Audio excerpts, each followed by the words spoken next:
कबीर साहब के पद हैं। जगसूं प्रीत न कीजिए समझ मन मेरा, स्वाद हेत लपटाइए को निकसय सूरा। एक कनक अरु कामिनी जग में दोई फंदा, इन पे जो न बधाइया ताका मैं बंदा। देह धरे इन माही बास कहु कैसे छूटे, सीव भय ते उबरे जीवत ते लूटे। एक एक सो मिल रहा तिन्ही सचु पाया, प्रेम मगन लौलीन मन सो बहुर नि आया। कहे कबीर निचल भया निर्भय पद पाया, संसा ता दिन का गया सतगुरु समझाया। हमें इनका अभिप्राय समझाने की कृपा करें। कबीर के वचनों के पूर्व कुछ बातें समझ लें। पहली बात, संसार जिसे छोड़ने को सारे संत कहते रहे, बाहर नहीं है जिसे छोड़ के कोई भाग जा सके। संसार मन का ही खेल है और भीतर है, और बाहर तुम कितने ही भागो कोई फर्क ना पड़ेगा, क्योंकि संसार तुम अपने भीतर ही लिए फिरते हो।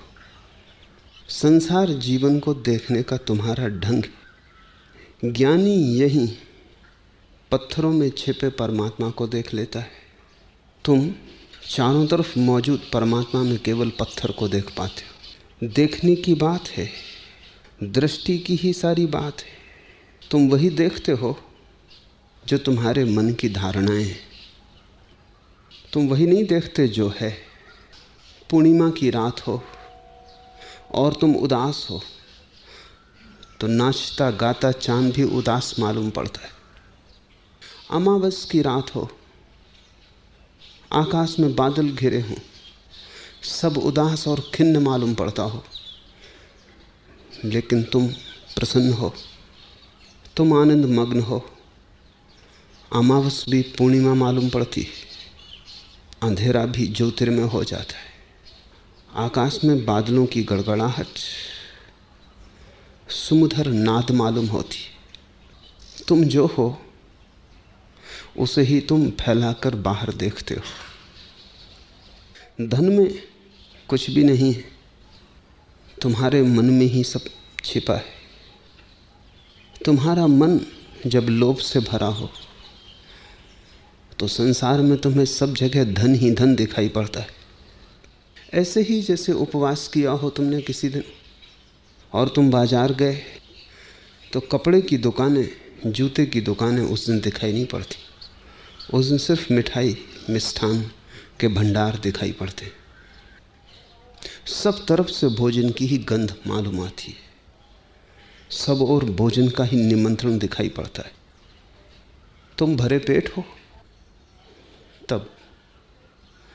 तब यही बाजार बदल जाता है। तुम जैसे हो वैसा ही तुम अपने चारों तरफ एक संसार निर्मित करते हो। इसलिए संसार एक नहीं है, संसार उतने ही हैं जितने मन हैं। हर व्यक्ति का अपना संसार है जो अपने चारों तरफ लपेटे हुए घूमता है। और जब तक तुम ये ना समझोगे तब तक तुम कभी भी सन्यासी ना हो सकोगे, क्योंकि तुम उस संसार को छोड़ोगे जो बाहर है और तुम उस संसार को पकड़े ही रहोगे जो भीतर है। और बाहर संसार है ही नहीं, बस भीतर है। तो तुम सन्यासी का संसार बना लोगे, कोई भेद ना पड़ेगा। हिमालय की गुफा में भी बैठ जाओगे तो तुम ही रहोगे। और तुम अगर तुम ही हो तो गुफा क्या करेगी, पहाड़ पर्वत क्या करेंगे। तुम वहां भी धीरे धीरे अपनी दुनिया फिर से सजा लोगे। तुम्हारे भीतर ब्लूप्रिंट है, नक्शा छिपा है कैसे संसार बनाना। उस संसार को बनाने के लिए अगर कोई भी सामग्री ना हो तो भी तुम बना लोगे। मनस्विद कहते हैं कि अगर एक व्यक्ति को सारी संसार की दौड़ धूप से अलग कर लिया जाए और एक ऐसी काल कोठरी में रख दिया जाए जहां सब तरह की सुविधाएं, कोई असुविधा नहीं है, भोजन करने के लिए भी उसे कुछ ना करना पड़े। नलियां जुड़ी हुई हैं जिनसे उसके रक्त में सीधा भोजन पहुंच जाए। इस तरह के प्रयोग किए गए हैं। और जितनी सुविधापूर्ण हो सके उतनी सुविधापूर्ण सैया पर वो विश्राम करता रहे। तो वे कहते हैं कि 3 दिन के बाद वो अपना संसार बनाना शुरू कर देता है। अब कल्पना में बनाता है, क्योंकि बाहर तो कुछ भी नहीं है, सिर्फ अंधकार से भरी हुई कोठरी है। धीरे धीरे उसके ओंठ चलने लगते हैं। वो बात करने लगता है उससे जो मौजूद नहीं। सुंदर स्त्रियां उसे घेर लेती। धन के आंकड़े वो खड़े करने लगता है। 3 सप्ताह में वो आदमी पागल हो जाता है। पागल का कुल इतना ही मतलब है कि जिसने अपने संसार को बनाने के लिए अब किसी भी पदार्थ की जरूरत नहीं समझी। अब बिना किसी कारण के भी वो संसार खड़ा कर लेता है। स्त्री बाहर हो तो ठीक, ना हो तो ठीक। अब पर्दे की कोई जरूरत ही नहीं है। बिना पर्दे के वो स्त्री को बना लेता है। पागल का इतना ही मतलब है कि वो तुमसे भी ज्यादा कुशल हो गया। तुम्हें स्त्री में रस लेने के लिए कम से कम कुछ सहारा चाहिए। बाहर कोई स्त्री चाहिए। वो बिल्कुल सहारे से मुक्त है। उसे कोई स्त्री बाहर नहीं चाहिए। वो अपने ही भीतर के मन से प्रगाढ़ प्रतिमाएं खड़ी कर लेता है। तुमने ऋषि मुनियों की कहानियां पढ़ी कि इंद्र अप्सराओं को भेजता है उन्हें डिगाने को। तुम इस भ्रांति में मत पड़ना। न तो कहीं कोई इंद्र है और न कहीं कोई परमात्मा ने ऋषि मुनियों को डिगाने का इंतजाम कर रखा है। क्यों करेगा परमात्मा किसी को डिगाने का इंतजाम? परमात्मा तो चाहता है कि तुम थिर हो जाओ। तो कोई भी डिपार्टमेंट नहीं जहां ऋषि मुनियों को हिलाने की कोशिश की जा रही। ऋषि मुनि खुद ही हिल रहे हैं। ऋषि मुनि उसी अवस्था में है जिसकी मनोवैज्ञानिक चर्चा कर रहे हैं। उन्होंने खुद ही अपने चारों तरफ सब संसार बाहर का छोड़ दिया है। अपनी गुफा में बैठ गए। अब धीरे धीरे मन खेल पैदा कर रहा है। अब कोई ज़रूरत ही नहीं। अब बाहर की स्त्री नहीं चाहिए जिस पर तुम प्रक्षेपण करो। अब शून्य आकाश में भी तुम्हारा प्रक्षेपण होने लगा। अब तुम अप्सराओं को देख रहे हो। धन के अंबार लगे। तुम सोचते हो कोई प्रलोभन दे रहा है। तुम्हारा मन, कोई और तुम्हें डिगाने को नहीं। ये तो पहली बात समझ लेनी जरूरी है कि संसार भीतर है। अन्यथा तुम वही भूल करोगे जो संसारी कर रहा है। संसारी भी सोचता है संसार बाहर है और सन्यासी भी सोचता है संसार बाहर है। तो दोनों के ज्ञान में फर्क क्या है? तो दोनों की समझ में कौन सा बुनियादी रूपांतरण हुआ? संसारी भी धन बाहर देखता है और सन्यासी भी धन बाहर देखता है। तो दोनों एक ही तल पर। कोई क्रांति घटित नहीं हुई, कोई बोध नहीं जगा, कोई ध्यान का आविर्भाव नहीं हुआ। पहली क्रांति इस सत्य को देखने में है कि संसार मेरे भीतर है। जैसे ही तुम ये सत्य समझ लोगे कि संसार मेरे भीतर है, बाहर तो केवल सहारे हैं, खूंटियां हैं जिन पर हम अपने कोटों को टांग देते हैं। कोट हमारे हैं, खूंटियों का कोई कसूर नहीं है। और खूंटियों ने कभी कहा नहीं कि कोट टांगो। और एक खूंटी पे न टांगेंगे तो दूसरी खूंटी पे टांगेंगे। खूंटी नहीं मिलेगी तो लोग दरवाजे पर ही टांग देंगे। कुछ भी नहीं होगा तो अपने कंधे पे ही रखेंगे। कोट तुम्हारा है। इसलिए कबीर जैसे संत जब बात करते हैं, जगसु प्रीत न कीजिए, तुम भ्रांति में मत पड़ जाना। क्योंकि कबीर पंथी उसी भ्रांति में पड़े। वो सोचते हैं कि जग बाहर है, उससे प्रेम नहीं करना है। जग भीतर है, तुम्हारे ही मन का हिस्सा है। कुछ और नहीं छोड़ना है, बस मन को छोड़ना है। कुछ और नहीं त्यागना है, बस मन को त्यागना है। और हर आदमी का अपना मन है। इसलिए तो 2 आदमियों का मिलना भी बहुत मुश्किल हो जाता है। जब भी 2 आदमी करीब आते हैं तो 2 संसार टकराते। मित्रता बड़ी मुश्किल है। प्रेम असंभव जैसा है। इसलिए तो हर प्रेमी प्रेयसी कलह में पड़े रहते, पति पत्नी लड़ते ही रहते। कारण क्या होगा? दोनों ने चाहा था कि साथ रहें, दोनों ने बड़ी आशाएं बांधी थी, बड़े सपने संजोए थे, फिर सब बिखर जाता है, सब इंद्रधनुष टूट जाते, सब सपने धूल में गिर जाते और कलह हाथ में रह जाती। दो दुनियाएं, जहां दो व्यक्ति मिलते हैं वहां दो संसार मिलते हैं, और जब दो संसार करीब आते हैं तो उपद्रव होता है, क्योंकि दोनों भिन्न। ऐसा हुआ, मैं मुल्ला नसरुद्दीन के घर बैठा था, उसका छोटा बच्चा, रमजान उसका नाम है, घर के लोग उसे रमजू कहते, वो इतिहास की किताब पढ़ रहा था। अचानक उसने आंख उठाई और अपने पिता से कहा, पापा युद्धों का वर्णन है इतिहास में, युद्ध शुरू कैसे होते? पिता ने कहा, समझो कि पाकिस्तान हिंदुस्तान पर हमला करते, मान लो इतना बोलना था कि चौके से पत्नी ने कहा, यह बात गलत है, पाकिस्तान कभी हिंदुस्तान पर हमला नहीं कर सकता, और न कभी पाकिस्तान ने हिंदुस्तान पर हमला करना चाहा है। पाकिस्तान तो एक शांत इस्लामी देश है, तुम बात गलत कह रहे हो। मुल्ला थोड़ा चौंका, उसने कहा कि मैं कह रहा हूं सिर्फ समझ लो, सपोज, मैं कोई ये नहीं कह रहा हूं कि युद्ध हो रहा है और पाकिस्तान ने हमला कर दिया, मैं तो सिर्फ समझाने के लिए कह रहा हूं कि मान लो। पत्नी ने कहा, जो बात हो ही नहीं सकती उसको मानो क्यों? तुम गलत राजनीति बच्चे के मन में डाल रहे हो, तुम पहले से ही पाकिस्तान विरोधी हो, और तुम्हारी इस्लाम से भी तुम्हारा मन तालमेल नहीं खाता, तुम ठीक मुसलमान नहीं हो, और तुम लड़के के मन में राजनीति डाल रहे हो, और गलत राजनीति डाल रहे हो, ये मैं न होने दूंगी।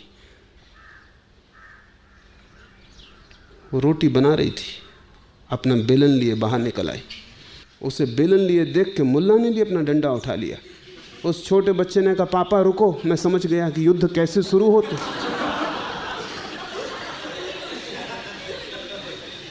अब कुछ और समझाने की जरूरत नहीं। जहां दो व्यक्ति हैं, जैसे उनका करीब आना शुरू हुआ कि युद्ध की संभावना शुरू हो गई। दो संसार हैं, उनके अलग अलग सोचने के ढंग, अलग अलग देखने के ढंग, अलग उनकी धारणाएं, अलग परिवेश में वे पले, अलग अलग लोगों ने उन्हें निर्मित किया है, अलग अलग उनके धर्म हैं, अलग अलग राजनीति है, अलग अलग मन है, सार संक्षिप्त। और जहाँ अलग अलग मन है वहाँ प्रेम संभव नहीं, वहाँ कलह ही संभव है। मन कलह का सूत्र है। इसलिए तो संसार में इतनी कठिनाई है प्रेमी खोजना। मित्र खोजना असंभव मालूम होता है। मित्र में भी छिपे हुए शत्रु मिलते हैं, और प्रेमी में भी कलह की ही शुरुआत होती है। दो संसार कभी भी शांति से नहीं रह सकते। उसका कारण, एक संसार भी अपने भीतर कभी शांति से नहीं रह सकता। दो मिलके अशांति दुगनी हो जाती। तुम अकेले भी कहां शांत हो, तुम्हारा मन वहां भी अशांति पैदा किए हुए। फिर जब दो मन मिलते हैं तो अशांति दुगनी हो जाती। जितनी ज्यादा भीड़ होती जाती उतनी अशांति सघन होती जाती, क्योंकि उतने संसार कलह में पड़ जाते। जिस दिन तुम इस सत्य को देख पाओगे कि तुम्हारा संसार तुम्हारे भीतर है और तुम उसी संसार के आधार पर बाहर की खूंटियों पर संसार निर्मित कर रहे हो, इसलिए सवाल बाहर के संसार को छोड़कर भाग जाने का नहीं है, भीतर के संसार को छोड़ देने का है। तब तुम कहीं भी रहो, तुम जहां भी होगे तुम वहीं संन्यास्त हो। तुम कैसे भी रहो, महल में या झोंपड़ी में, बाजार में या आश्रम में, कोई फर्क ना पड़ेगा। तुम्हारे भीतर से जो भ्रांति का सूत्र था वो हट गया। इसलिए जब जग को छोड़ने की बात कही है तो समझ लेना किस जग को छोड़ने की, अन्यथा ना समझ बाहर के जग को छोड़कर भागे फिरते। और खुद को साथ लिए रहते हैं। खुद को ही छोड़ना है, कुछ और यहां छोड़ने योग्य नहीं। बस खुद को ही त्यागना है, कुछ और यहां त्यागने योग्य नहीं। इन प्रतीकों के कारण बड़ा उलझाव पैदा होता है, क्योंकि कबीर कहते हैं एक कन करु कामनी, जग में दो ही फंदा। तो शब्द तो साफ है और लगता है स्त्री को छोड़ के भाग जाओ कामनी, धन को छोड़ दो कनक, स्वर्ण को छोड़ दो, धन को छोड़ दो, पत्नी को छोड़ दो, ब्रह्म उपलब्ध हो जाएगा। काश इतना आसान होता तो भगोड़े कभी के परम पद को पा गए होते। नहीं, इतना आसान नहीं। कामनी को छोड़ने का सवाल नहीं है, काम को छोड़ने का सवाल है। कामनी तो खूंटी है। तो कबीर प्रतीक की बात कर रहे हैं और कोई रास्ता नहीं है। प्रतीक मेटाफर से ही बोला जा सकता है। कबीर कह रहे हैं कामनी को छोड़ दो। इसका अर्थ होता है कि जैसे ही काम छूटा तुम्हारे लिए कोई कामनी न रही। जब तक काम है कामनी रहेगी। कामनी नहीं है वहां, तुम्हारा काम ही कामनी को निर्मित करता है। सोना थोड़ी तुम्हें पकड़े हुए है, तुम्हारा लोभ। सोने को छोड़ने से क्या होगा? अगर लोभ भीतर है तुम कुछ और पकड़ लोगे। जब तक पकड़ने की आकांक्षा भीतर है तब तक तुम एक चीज छोड़ोगे, दूसरी चीज पकड़ोगे। मुट्ठी खुलेगी, बंधेगी, लेकिन खुली ना रहेगी। धन तुम छोड़ दो, लेकिन पकड़ किसी और चीज पे बैठ जाएगी। तो ऐसा भी हो सकता है कि तुम महल छोड़ दो और लंगोटी पकड़ लो, और लंगोटी छोड़ना मुश्किल हो जाए। कथा है कि जनक के घर एक सन्यासी मेहमान हुआ और सन्यासी ने सब वैभव देखा, विस्तार देखा, और उसने कहा कि मैंने तो सुना था कि आप परम ज्ञानी हैं। ये वैभव विस्तार, ये कनक कामनी, ये कैसा ज्ञान? जनक ने कहा समय आने पर निवेदन करूंगा, क्योंकि हर चीज का समय, और असमय में कुछ भी निवेदन किया जाए अर्थहीन। समय पर बीज बोने पड़ते हैं, किसान जानता है, और ज्ञानी भी जानता है कि समय पर ही बीज बोने पड़ते हैं। कहा जनक ने समय पर कहूंगा, थोड़ी प्रतीक्षा रखो, जल्दी ना करो। दूसरे दिन ही सुबह समय आ गया। आ नहीं गया, जनक ले आए, स्थिति निर्मित कर दी। लेकर सन्यासी को गए। महल के पीछे ही नदी थी स्नान करने को, और जब दोनों स्नान कर रहे थे नदी में, तब अचानक महल में आग लग गई। लगवा दी गई थी, लग नहीं गई थी,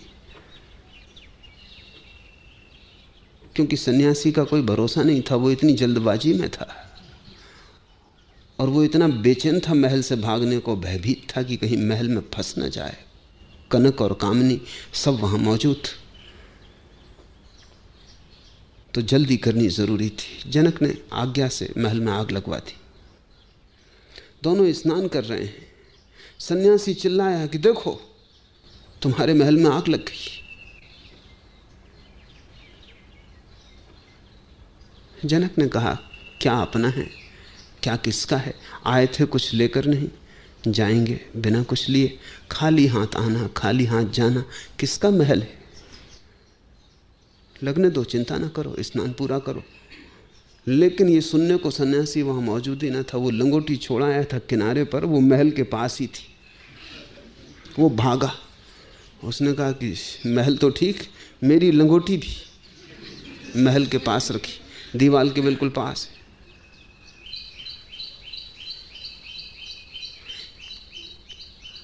महल और लंगोटी में कोई फर्क नहीं है। तुम्हारे लोभ के लिए कोई भी खूंटी बन सकता है। तुम बड़ी छोटी खूंटी पर बड़े विराट लोभ को लटका सकते हो, क्योंकि लोभ का कोई वजन थोड़ी है, विस्तार है, और विस्तार सपने का है, खाली हवा है। तो खूंटी कोई बहुत बड़ी चाहिए ऐसा नहीं है, खीली भी तीली भी काम दे जाएगी। लोभ में कोई वजन ही नहीं है, बिना खूंटी के भी लटक जाएगा। तो जब कबीर कनक और कामनी की बात करें तो समझना कि उनका प्रयोजन क्या है। कबीर कोई पंडित नहीं है कि गलती कर रहे हैं। कबीर परम ज्ञानी है। वो प्रतीक हैं। वो ये कह रहे हैं कि कामनी तो पैदा ही होती काम से।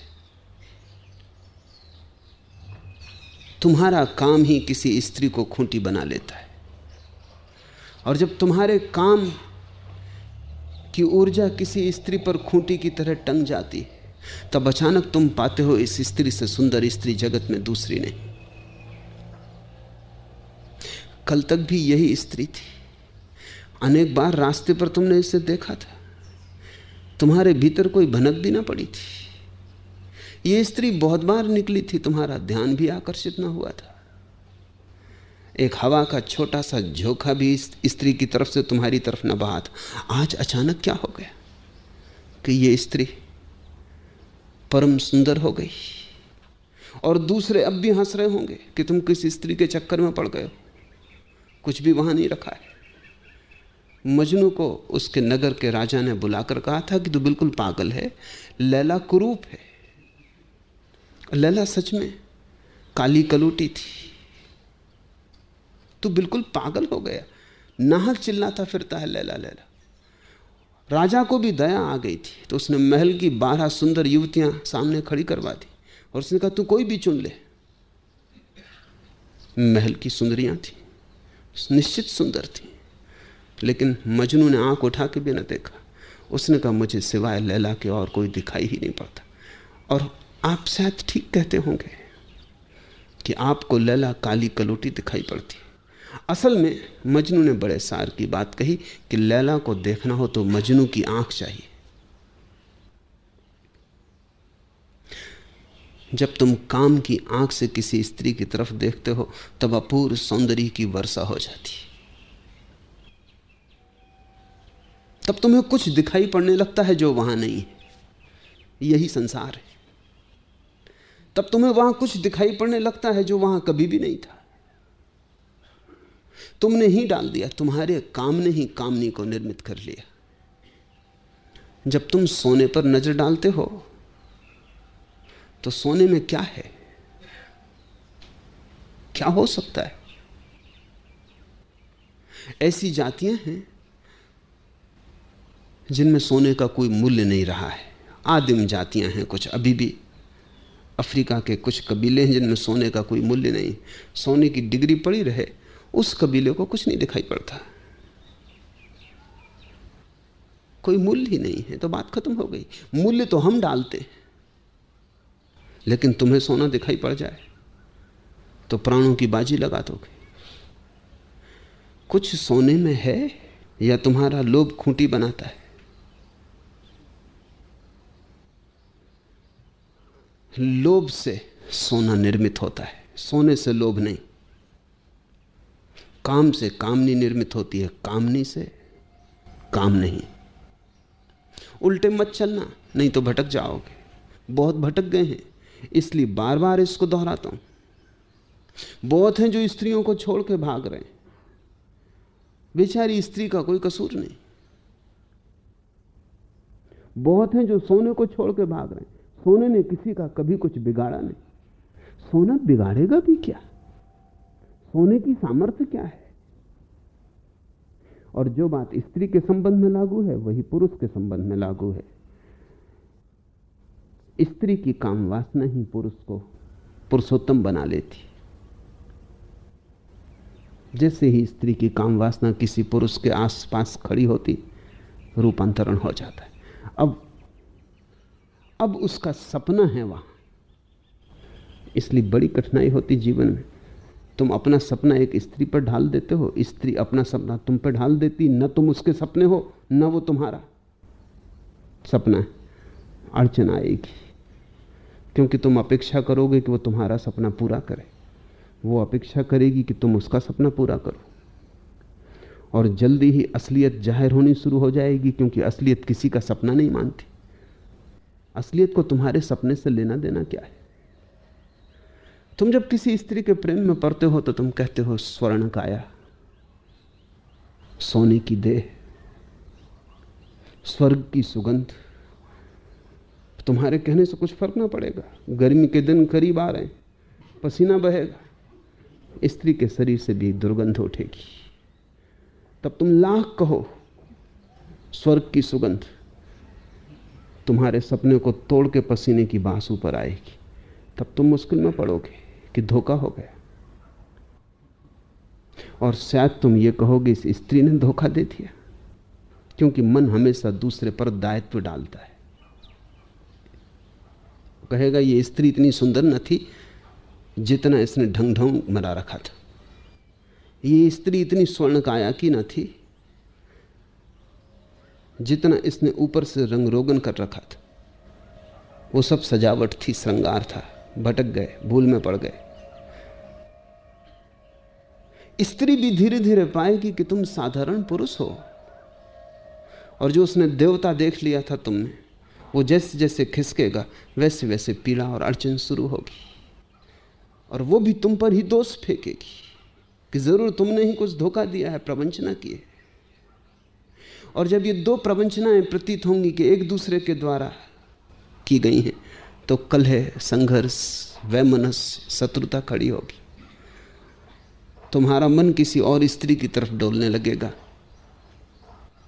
तुम नई खूंटी की तलाश करोगे, स्त्री का मन किसी और पुरुष की तरफ डोलने लगेगा, वो किसी नई खूंटी की तलाश करेगी। और इसी तरह तुम जन्मों जन्मों से करते रहे हो। लाखों खूंटियों पर तुमने सपना डाला, लाखों खूंटियों पर तुमने अपनी वासना टांगी, लेकिन अब तक तुम जागे नहीं।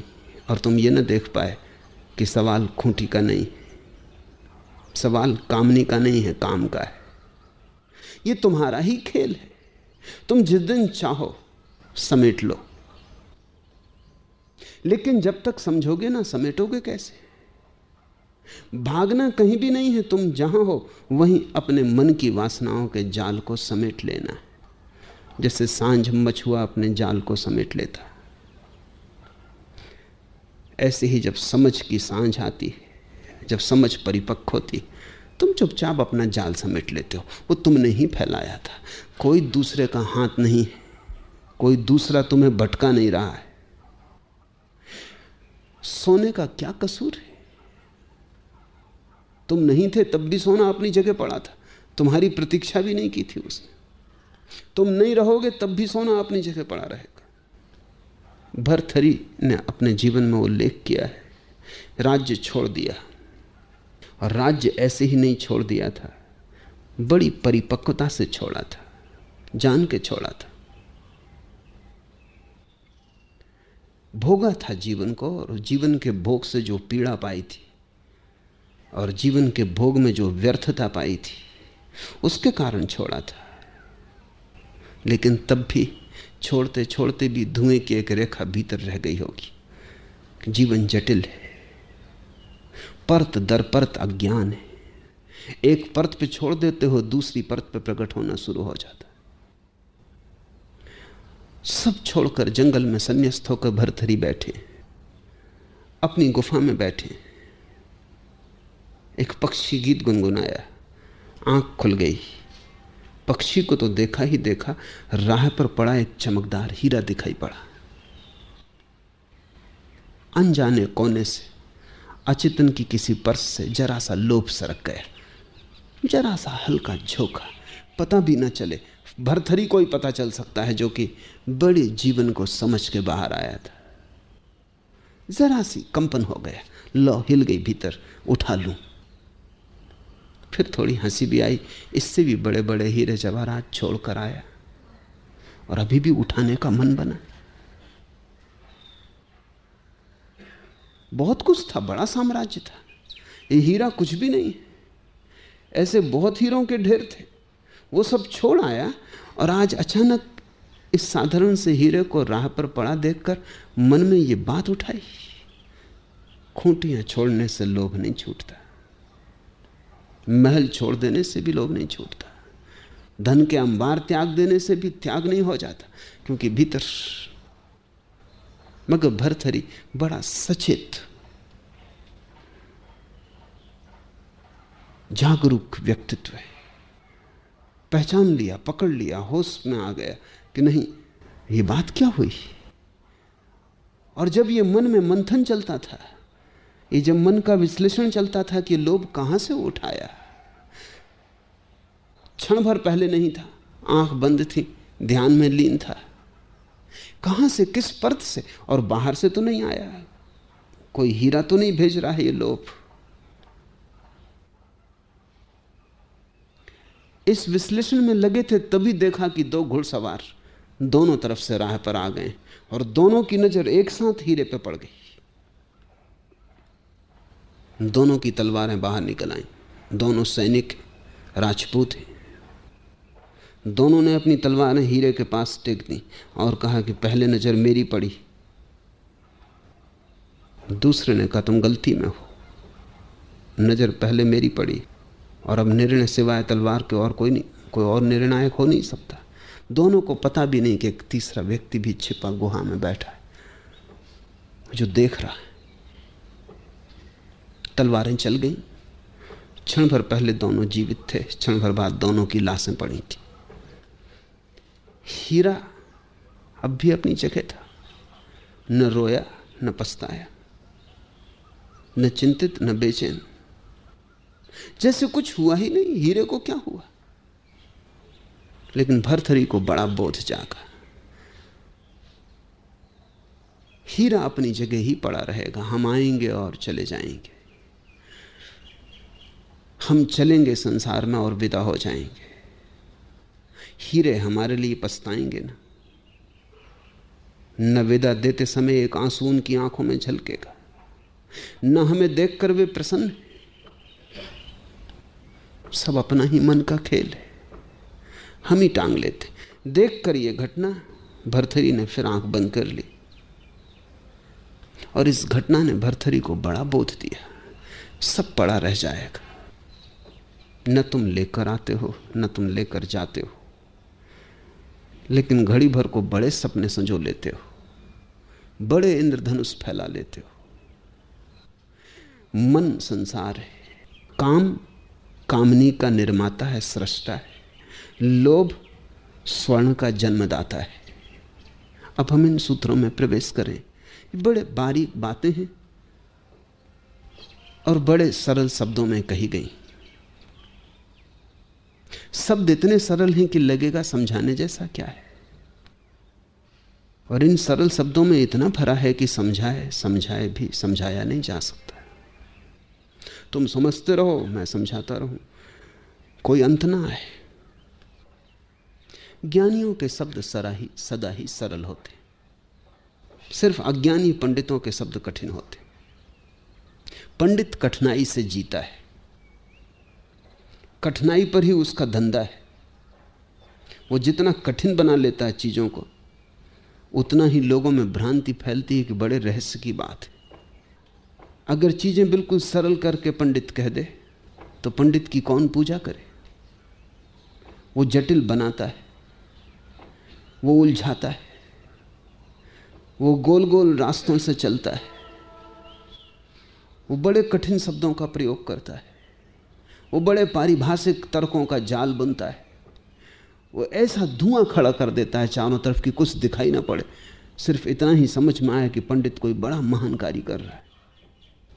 ज्ञानी सदा सरल होते हैं, शब्द उनके सीधे होते हैं, गोल गोल नहीं, सीधे हृदय पर चोट करते हैं। उनका तीर सीधा है, और इसलिए कई बार ऐसा होता है कि लोग पंडितों के जाल में पड़ जाते हैं और ज्ञानियों से वंचित रह जाते हैं, क्योंकि लोगों को लगता है इतनी सरल बात है, इसमें है ही क्या समझने जैसा। ध्यान रखना, जहां सरल हो वहीं समझने जैसा है, और जहां कठिन हो वहां सब कचरा है। वो कठिनाई इसलिए पैदा की गई ताकि कचरा दिखाई ना पड़े। तुम डॉक्टर के पास जाते हो तो डॉक्टर इस ढंग से लिखता है कि तुम्हारी समझ में ना आए कि क्या लिखा है। मुल्ला नसरुद्दीन ने तय कर लिया कि अपने लड़के को डॉक्टर बनाना, तो मैंने पूछा आखिर कारण क्या? उसने कहा आधा तो ये अभी से। क्या लिखता है कुछ पता ही नहीं चलता। आधी योग्यता तो इसमें है ही, अब थोड़ा सा और है सो पढ़ लेगा कॉलेज में, पता नहीं चलना चाहिए। क्योंकि जो लिखा है वो 2 पैसे में बाजार में मिल सकता है, और डॉक्टर लैटिन भाषा का उपयोग करता है जो किसी की समझ में ना आए। क्योंकि अगर वो उस भाषा का उपयोग करे जो तुम्हारी समझ में आती, तो तुम भी मुश्किल में पड़ोगे। क्योंकि तुम कहोगे ये चीज़ तो बाजार में 2 पैसे में मिल सकती, इसका 20 रुपया। तुम कैसे दोगे? 20 रुपया लैटिन भाषा की वजह से दे रहे हो। जो डॉक्टर का ढंग है वही पंडित का ढंग है। वो संस्कृत में प्रार्थना करता है, या लैटिन में, या रोमन में, या अरबी में, कभी लोक भाषा में नहीं। लोगों की समझ में आ जाए तो प्रार्थना में कुछ है ही नहीं। समझ में ना आए तो लोग सोचते हैं कुछ होगा। बड़ा रहस्यपूर्ण है। पंडित की पूरी कोशिश है कि तुम्हारी समझ में ना आए, तो ही पंडित का धंधा चलता है। ज्ञानी की पूरी कोशिश कि तुम्हें समझ में आ जाए, क्योंकि ज्ञानी का कोई धंधा नहीं है। कबीर के शब्द बड़े सीधे साधे, एक बेपढ़े लिखे आदमी के शब्द हैं, पर बड़े गहन हैं। वेद फीके, उपनिषद थोड़े ज्यादा सजाए संवारे मालूम पड़ते। कबीर के वचन बिल्कुल नग्न हैं, सीधे हैं, रत्ती भर ज्यादा नहीं, जितना होना चाहिए उतना ही। जगसु प्रीत न कीजिए समझ मन मेरा, स्वाद हेत लपटाइए को निकसे सूरा। संसार से प्रेम न कर मेरे मन, समझ। क्योंकि संसार से जिसने प्रेम किया, और संसार से अर्थ है तुम्हारे ही खड़े किए संसार से, वो भटका। भटका क्यों? क्योंकि वो सत्य को कभी जान ना सका। उसने अपने ही मन के रंग इतने डाल दिए सत्य में कि सत्य का रंग ही खो गया। उसने कभी स्त्री को सीधा ना देख पाया, देख लेता तो मुक्त हो जाता। बुद्ध कहते हैं क्या है स्त्री में? हड्डी मांस मज्जा। क्या है स्त्री की देह में? अस्थि पंजर। काश तुम काम को हटा दो तो दूसरे की देह में क्या दिखाई पड़ेगा? मलमूत्र, मांस मज्जा। लेकिन काम से भरी आंखें स्वर्ण काया को देखती। काम से भरी आंखें जो है उसे देखती ही नहीं। ऐसा हुआ कि बुद्ध एक वृक्ष के नीचे एक पूर्णिमा की रात ध्यान करते। शहर से कुछ युवक एक वेश्या को लेकर जंगल में आ गए। नशे में धुत उन्होंने वेश्या को नग्न कर दिया है। वो हंसी मजाक कर रहे हैं, वो अपनी क्रीड़ा में लीन है। उनको बेहोश देखकर, शराब में धुत देखकर वेश्या भाग निकली। थोड़ी देर बाद जब उन्हें होश आया और देखा कि वेश्या तो जा चुकी है, तो वो उसे खोजने निकले। कोई और तो न मिला। राह के किनारे वृक्ष के नीचे बुद्ध मिल गए। तो उन्होंने पूछा कि भिक्षु, यहां से तुमने एक बहुत सुंदर स्त्री को नग्न जाते देखा?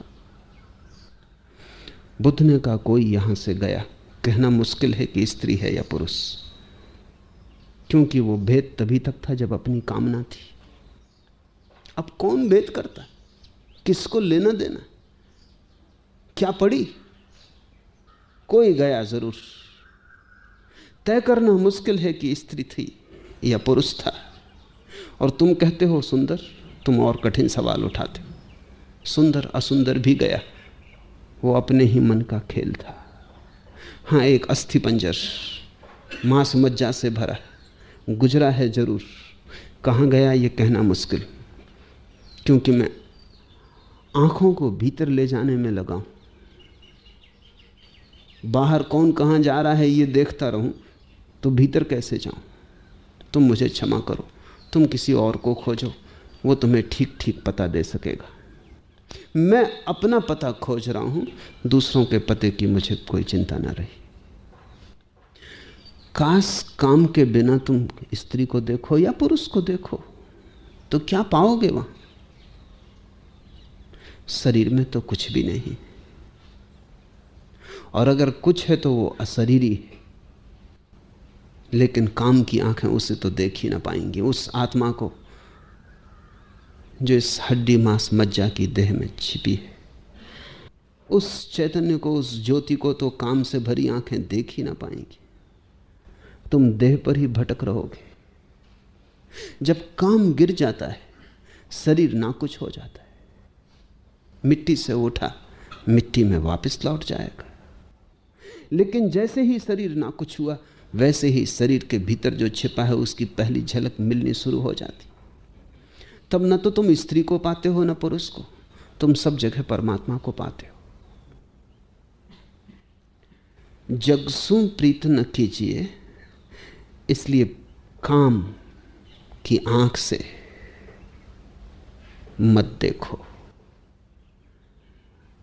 जो जग तुमने अपने चारों तरफ धारणाओं का, दृष्टियों का बना रखा है, वासनाओं का, तृष्णाओं का, उससे मत देखो। जगसु प्रीत न कीजिए, समझ मन मेरा, मेरे मन समझ ना समझी काफी हो चुकी। स्वाद हेत लपटाइए को निकसे सूरा। लेकिन मन सदा कहता है कि बड़ा स्वाद है। समझ से मन बचना चाहता है, क्योंकि डर लगता है कि समझ कहीं स्वाद न छीन ले। कहीं देख लिया स्त्री की मांस मज्जा को, हड्डी को, मलमूत्र को, भीतर छिपी हुई देह के जो स्थिति है, अगर एक बार दिख गई तो फिर स्वाद लेना मुश्किल हो जाए। पश्चिम में एक बड़ा विचारक है, मनोवैज्ञानिक है, विक्टर फ्रैंकल। वो हिटलर के कैद खाने में था और वहां उसने एक घटना देखी, और उस घटना के बाद उसका भोजन में रस चला गया जो नहीं लौटा अब तक। कैसी घटना रही होगी? उसने देखा कैदी थे, बस एक बार रोटी के कुछ टुकड़े मिलते थे और दिन भर भूख। लोग अपने टुकड़ों को बचाए रखते थे ताकि थोड़ा सा जब भूख लगेगी फिर खा लेंगे, फिर थोड़ा सा खा लेंगे। 24 घंटे की भूख। एक दिन उसने देखा कि एक कैदी को वमन हो गया, उल्टी हो गई। इसमें तो कुछ बड़ी बात ना थी, बहुत लोगों को वमन करते देखा होगा, लेकिन फ्रैंकल ने देखा कि वो उस वमन को ही उठा के फिर से खा रहा है। उसने अपने संस्मरणों में लिखा है कि उस दिन के बाद फिर मैं भोजन में रस नहीं रहा। भोजन करता हूं, मुझे वो आदमी जरूर दिखाई पड़ता है। एक बार तुम्हें सत्य दिखाई पड़ जाए तो बड़ा मुश्किल हो जाए। इसलिए तो मन कहता है समझ से बचो। ये समझदारी अपने काम की नहीं, ना समझी भली। नहीं तो स्त्री के देह पर हाथ रखोगे। कविता कहती है संग मरमरी देह, लेकिन अगर तुम्हें भीतर की मांस मंजा और हड्डी दिखाई पड़ रही हो तो संग मरमरी देह तुम न कह सकोगे। सत्य सब कविताओं को तोड़ देगा, तुम बड़ी मुश्किल में पड़ोगे। इसलिए मन कहता है समझ में मत पड़ो, ना समझी भली। इसलिए तो कहते हैं अज्ञान में भी बड़े आशीर्वाद छिपे। स्वाद ले लो। जल्दी क्या है, मन कहता है थोड़ा और स्वाद के साथ बड़ी हैरानी कि स्वाद काल्पनिक है और दूसरे से नहीं आ रहा है। दूसरे से आ नहीं सकता स्वाद। स्वाद तुम्हारा डाला हुआ है।